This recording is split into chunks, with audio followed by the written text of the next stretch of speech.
pryč.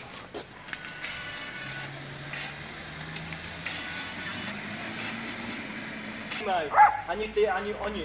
Říkám naposled, nebo dostaneš. Čekaj, ještě řeknu.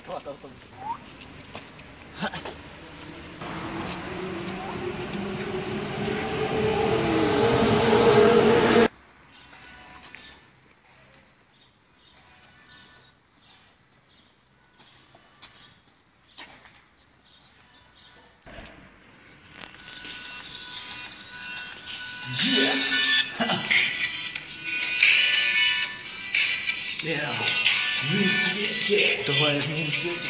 Aha. Můj svět, moje město, moje cesta, moje nepřístelná vesta, moje sebevědomí a moje všechno. Ten mě poslouchej, ty skurvená běhno, to je on, to je můj život, který jsem byl vždycky jako kokot. On mě ničil, on mě cvičil, byl jsem jako jeho zvíře, musel jsem žrát líře. Občas jsem žral úplný sračky, každý život mě nutil jsem rvačky, samá krev, samej řev a pořád dokola. Potom jsem byl moudrej jak sova, on mě změnil, on mě prokryl, protože on mě tady vycvičil.